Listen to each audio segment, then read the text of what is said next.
मेरा प्रश्न मुख्यमंत्री जी से था कि उत्तर प्रदेश में आए दिन महिलाओं और बच्चों का यौन शोषण बढ़ता जा रहा है। उसके दर को रोकने के लिए और उनकी मदद करने के लिए सरकार ने क्या कोई योजना बनाई है?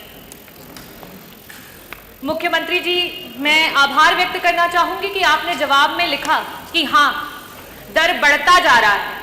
आप खुद इस बात को मानते हैं कि उत्तर प्रदेश में महिलाओं का उत्पीड़न हो या बच्चों का उत्पीड़न हो, उसमें आज उत्तर प्रदेश टॉप के नंबर पे है, पूरे इंडिया में सबसे पहले नंबर पे। मैं और हमारे सारे सभी सदस्य जब जब सदन में विभिन्न विभागों के सवाल उठाते हैं, मुद्दों को उठाते हैं, तो बार बार यही कहा जाता है कि अरे आपने क्या किया, आपने क्या किया, आपने क्या किया। अध्यक्ष जी, जब हमारी सरकारें रही तो अगर इस तरीके की वारदातें हुई तो उस पे लोगों ने आक्रोश जाहिर किया, लोगों ने धरना किया और उसकी अनुमति मिली, लोकतंत्र जीवित रहा। आज ये स्थिति हो चुकी है कि आप स्वयं इस बात पे हामी भर रहे हैं कि एनसीआरबी के आंकड़े बढ़ते चले जा रहे हैं, लेकिन लोगों की आवाजों को बंद कर दिया जा रहा है। कल विधानसभा में जब एक प्रश्न एक महिला जनप्रतिनिधि के द्वारा स्वास्थ्य मंत्री जी से किया गया तो उनके द्वारा नंगा जैसा शब्द का प्रयोग करना ये दर्शाता है कि आपकी महिलाओं की तरफ क्या सोच है और आपकी सरकार कितनी संवेदनशील है महिलाओं को लेकर के। अध्यक्ष जी, हम समाजवादी हैं, हम संविधानवादी हैं। आपकी झूठ को तेज आवाज में बोलने पे हम डरने वाले नहीं हैं, हम आंदोलन करेंगे। मेरा प्रश्न मुख्यमंत्री जी से सीधा है कि 2017 से लेकर के 2023 तक कुल ऐसे कितने यौन शोषण के महिलाओं के लिए और साथ ही साथ prevention of child from sexual offence के तहत कुल कितने केसेस दर्ज किए गए और उन लोगों को सरकार के द्वारा किस प्रकार की योजनाओं के तहत मदद की गई? क्या कोई काउंसलिंग सेशंस ऑर्गेनाइज किए गए उनकी मदद के लिए? क्या उन्हें बेहतर शिक्षा और चिकित्सा प्रोवाइड की गई? क्या उसकी सरकार ने जिम्मेदारी ली? क्या कोई स्किल डेवलपमेंट प्रोग्राम्स या फिर एडवांस हायर स्टडीज के माध्यम से उन्हें मदद की गई कि वो अपना भूतकाल जो इतना सदमे वाला है उसे भूल करके एक बेहतर भविष्य की तरफ सोच सके? मेरा दूसरा प्रश्न आपसे यह है कि अभी हाल फिलहाल में बलिया की न्यूज सभी सदस्यगण यहां हैं, वो जानते हैं कि आज बॉर्डर्स कहीं से भी सुरक्षित नहीं है और साथ ही साथ आपको शायद अपने अधिकारियों पे भरोसा भी नहीं है कि एसपी बलिया होने के बावजूद भी बाहर से एक टीम भेजी गई और वहां पे जांच कराई गई। इन बातों के मद्देनजर मैं ये पूछना चाहती हूं कि ये अपने आप में दर्शाता है कि ह्यूमन ट्रैफिकिंग आए दिन बढ़ती चली जा रही है।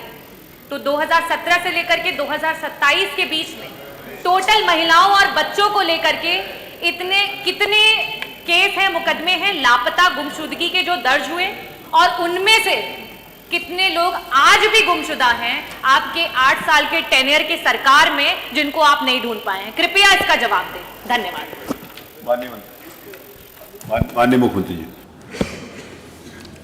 अध्यक्ष जी, माननीय सदस्य ने एक बहुत महत्वपूर्ण मुद्दे की ओर सदन का ध्यान आकर्षित किया है और वास्तविक तथ्य इस माननीय सदन के समक्ष आने चाहिए। महिला और बाल सुरक्षा और खासतौर पर सेक्सुअल हैरेसमेंट से जुड़े हुए जो मुद्दे होते हैं वह केवल बाहर से ही नहीं होते हैं। इसके दोनों तरीके हैं, घर के अंदर भी और घर के बाहर भी, और इसलिए इन दोनों मुद्दों को ध्यान में रख करके सरकार ने इस दिशा में जो ठोस कदम उठाए हैं वह इस सदन के सभी माननीय सदस्यों के संज्ञान में बहुत आवश्यक हैं।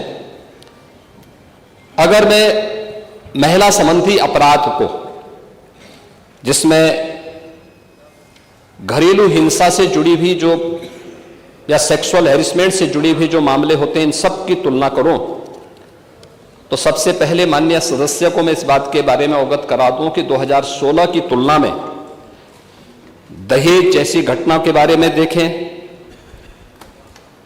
तो 2016 की तुलना में 2016 में कुल घटनाएं घटित हुई थी, उनकी तुलना में 23-24 के बीच में लगभग 17.5% की कमी घटनाओं में आई है। बलात्कार की घटनाओं में 2016 की तुलना में अगर 23-24 में हम उसकी तुलना करें, इसमें 25.30% की कमी दिखाई गई है।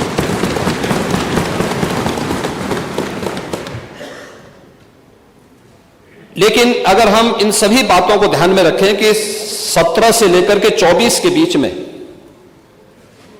महिला और बालिक जो नाबालिग बच्चे हैं उनके खिलाफ यौन उत्पीड़न से जुड़े हुए जो मामले हैं, उनमें से प्रदेश सरकार ने अपने प्रोसिक्यूशन विंग को मजबूत करने का परिणाम सामने आया है। 24,402 प्रकरण में अभियुक्तों को अब तक सजा दिलाई जा चुकी है। 17 से लेकर 24 के बीच में पास्को अधिनियम के अंतर्गत 9,875 अभियोगों में सजा दिलाई गई है। 2022 से 24 के मध्य में महिलाओं के विरुद्ध पास्को अपराध में न्यायालय के द्वारा 16,718 अभियुक्तों को सजा दी गई है, जिनमें 21 को मृत्युदंड, 1713 को आजीवन कारावास, 4,653 को 10 वर्ष या उससे अधिक के कारावास और 10,331 को 10 वर्ष से कम के कारावास की सजा भी दी गई है।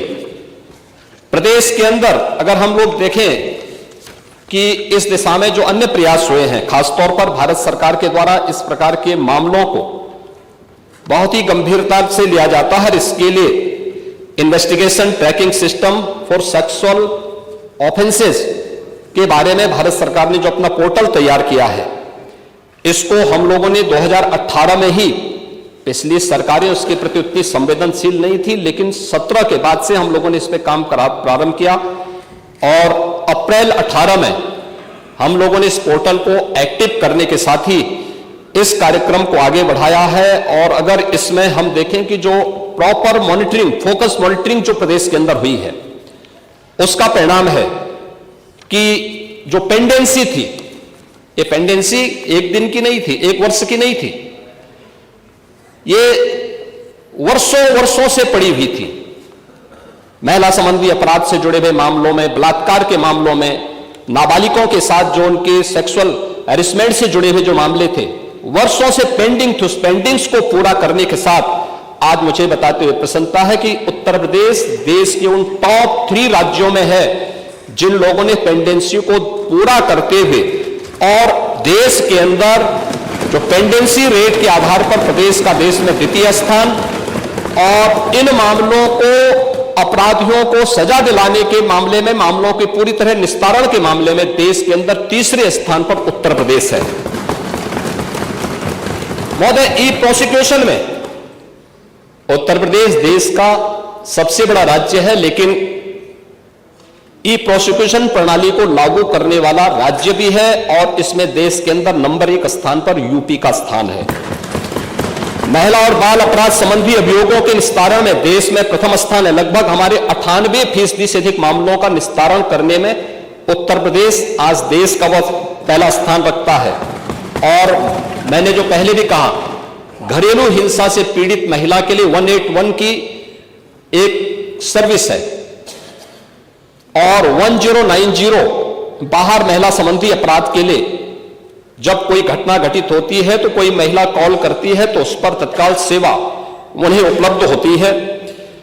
इन सबको इंटीग्रेट करने का काम भी 112 के साथ इंटीग्रेट करने, 181, 1090 और 112 को भी इंटीग्रेट करके अगर कहीं भी सूचना आ रही है, उस सूचना को संबंधित तक भेजने के साथ ही उसको तत्काल रिलीफ मिल सके, इसके लिए भी यहां पर कार्य किया गया है। यही नहीं, प्रदेश के अंदर एक महिला थाना हर जनपद में स्थापित करने के साथ साथ एक अतिरिक्त थाने की जिम्मेदारी भी महिला थानाध्यक्ष को उपलब्ध करवाया गया है। और हर थाने में, जो प्रदेश के अंदर 1585 थाने हैं, इन 1585 थानों में महिला हेल्प डेस्क अलग से बना करके एक व्यवस्था बनाई है। और 2020 से हमारी सरकार पूरे प्रदेश के अंदर मिशन शक्ति के एक अभियान को आगे बढ़ा रही है। मिशन शक्ति के अंतर्गत पिछले 7 वर्ष में हम लोगों ने लगभग 1.5 लाख पुलिस कार्मिकों की भर्ती की है प्रदेश के पुलिस बल में। और मुझे बताते हुए प्रसन्नता है कि 17 के पहले जितनी भी भर्तियां हुई उन सभी को अगर हम जोड़ लें तो कुल 10,000 महिला पुलिस कार्मिक भर्ती हुई थी। लेकिन 17 से लेकर के 22-23 तक जो भर्तियां हुई, इन भर्तियों में प्रदेश में 20,000 से अधिक महिला पुलिस कांस्टेबल की भर्ती करने में हमें सफलता प्राप्त हुई।